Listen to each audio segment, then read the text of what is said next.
still influence our modern society in profound ways. We hope you become engrossed in the dazzling riches of ancient Greece and welcome you to your visit.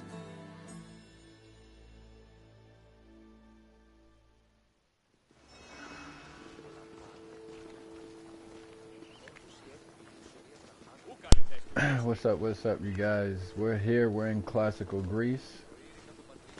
This is the first person perspective, as you can see. So here we are. This is what they're saying it would have looked like, and this is very impressive. It's almost hard to believe.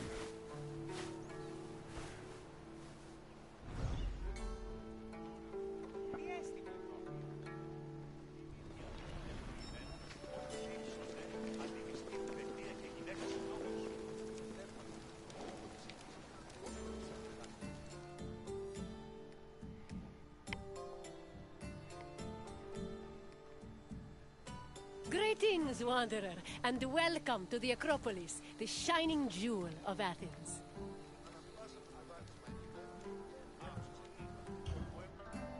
The Acropolis of Athens is a bastion of art and culture worthy of the gods themselves. Within this citadel, you will find many important sacred buildings, as well as some of the most magnificent art in all of Greece. You are in for a very enlightening visit. When you're done, come find me, and we can discuss the things you have seen. Farewell for now.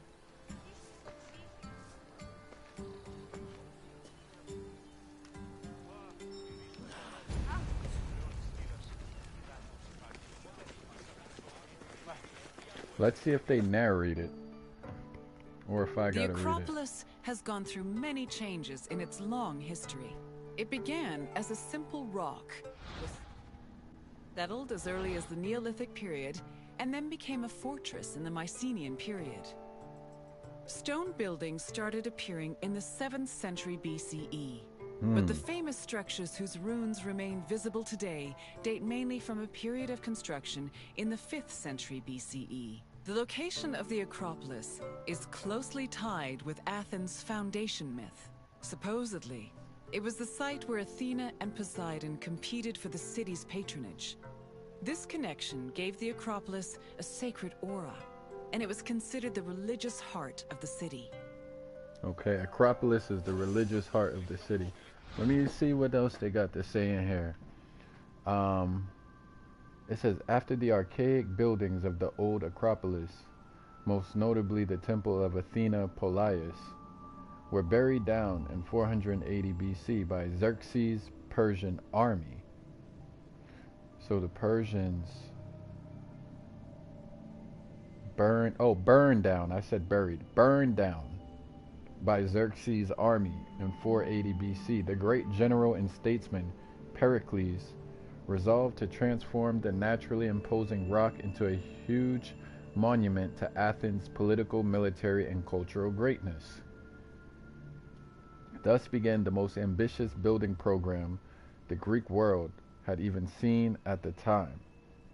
Several million drachmae were spent on the whole project, which has been deemed by UNESCO as the supreme expression of the adaptation of architecture to a natural site. The Parthenon alone cost 469 talents, nearly 3 million drachmae, in the equivalent of approximately 12 tons of silver. The Acropolis has gone through many changes. To justify the massive cost, Pericles cited the need to immortalize Athens' greatness, but also attention to the jobs the project would create for hundreds of stone cutters, carpenters, metalworkers, painters, and unskilled laborers, all of whom were grateful for the opportunity to make more money. So this is a view of the Acropolis. But this is not the old Acropolis. Alright, I'm learning step by step. I'm just getting started. Oops, my bad. Damn. We just getting started on this, man.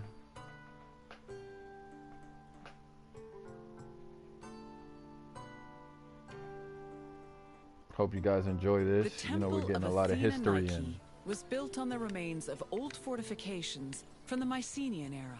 Worship at the temple can be traced back to the 6th century BCE, but the building itself was destroyed during the Greco-Persian Wars a century later. It was rebuilt during the Peloponnesian War. Given that the name Athena Nike roughly means Athena of victory, it was likely constructed in the hopes that Athens would win the war. Unusually, the temple depicts historical scenes of battles against the Persians instead of the more mythologically inclined art of other Greek buildings. The temple's priestess was chosen randomly among the Athenians and received a salary of 50 drachmae annually, along with skins and trophies from sacrificed animals. So I can imagine it's probable that the Persians are controlling maybe even Egypt around the time that they're battling against these Greek people. I'm not sure exactly what to call them yet. Oh man, I wish they would do the reading of this. They do their own audio, but then you gotta go in and read all of this. So when I come on here, I gotta be ready to go in. This is a wingless victory sculptural fragment from the Athena Nike parapet from the 5th century BCE, classical Greece. This is in Los Angeles, or at least at this time it was. It says the area where the temple of Athena Nike was built offers a beautiful view of the southern shores of Attica, along with the ports of Piraeus and Phaleron. This noteworthy feature, as well as the Mycenaean ruins nearby, were the basis for the assumption that Aegeus, the 9th king of the old Athenian dynasty, watched the sea from here in hopes of seeing his son Theseus return safe and sound from Crete. Theseus, the most important Athenian mythological hero, had left for Crete under the guise of one of the youth sent to feed the Minotaur. Theseus promised Aegeus that he would kill the monster and bring back the Athenian youth on a ship flying white sails, symbolizing victory and joy. The hero slew the Minotaur, and sailed home, but forgot to replace his ship's dark morning sails with lighter ones. When Aegeus saw the dark sails, he assumed Theseus had died. Stricken with grief, the king threw himself off the steep bastion of the Acropolis, meeting his death on the ground below. Now, I'm going to be honest. I'm not overly interested in classical Greece. However, I do recognize that the more I learn about the world in general, the more things is going to start to make sense when I study the parts that I am interested in. However, other versions of the myth tell that Aegeus flung himself into the sea, which consequently took his name. The Aegean. Okay.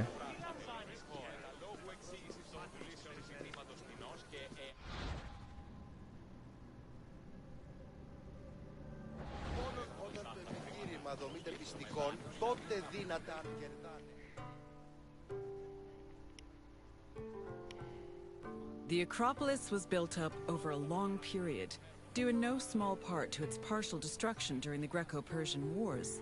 It was in the 5th century BCE, though, that the Acropolis received its most significant improvements. This period was an extremely prosperous time for Athens, both financially and culturally. With a booming economy bolstered by trade and the Lavrion silver mines, Pericles, the leader of Athens, financed a huge project to rebuild the citadel. He enlisted the help of renowned artists, like the sculptor Phidias, as well as the architects Iktinos and Callicrates. Together, they erected buildings like the Parthenon and the Propylaea Gateway. Pericles' goal was to make the Acropolis into a glorious monument to the gods and to mortal Athenians.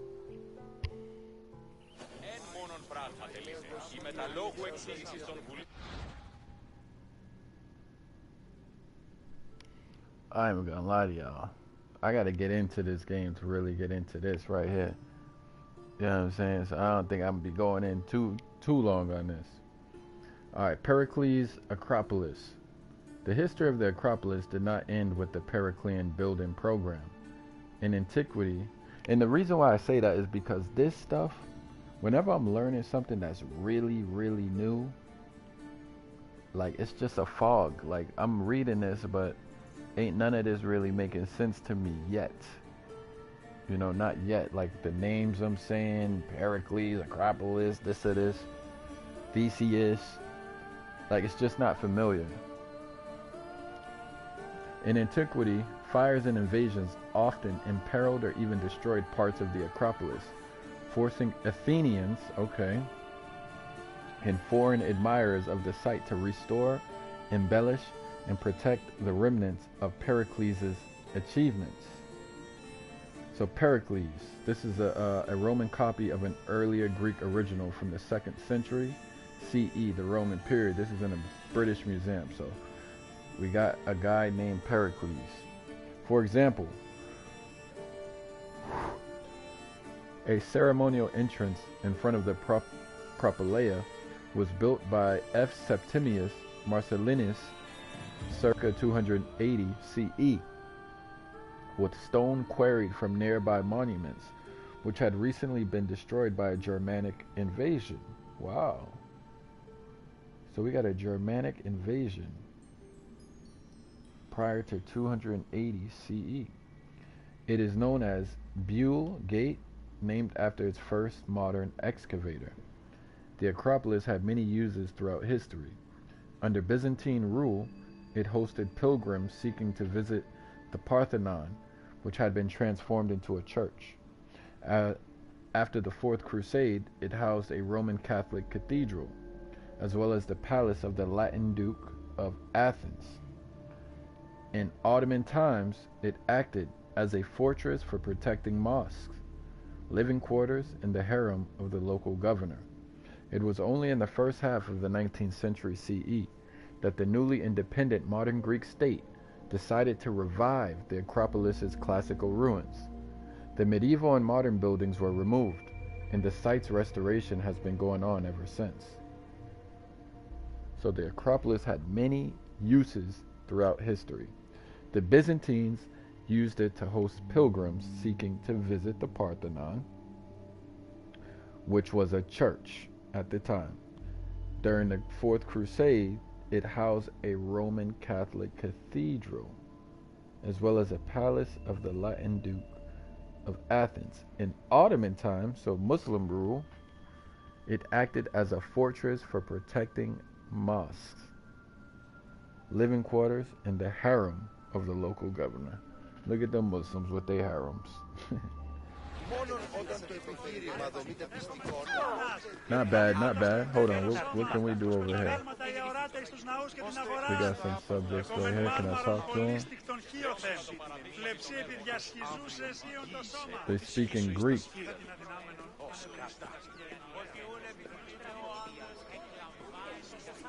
So I wonder who this is right here. Maybe it's going to tell us who this is. Oh, they look at them, arms raised and everything, yo.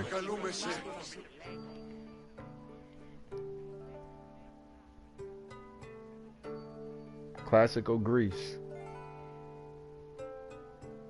So we're dealing with like the behind the Propylaea 5th, 6th century was the giant bronze statue BC. of Athena Promachos. Oh, this is Athena. Athena who fights on the front lines. Athena Promachos. That name was reflected in the spear and shield the statue held in its hands. It was erected in the mid-5th century BCE by the artist Phidias. According 5th to an century. inscription, it took 9 years to make and cost almost 500,000 drachmae. 9 At years. approximately 10 meters tall, the statue was apparently so large that Pausanias claimed its helmet and spear tip could be seen from the sea near Cape Sunion, 60 kilometers away.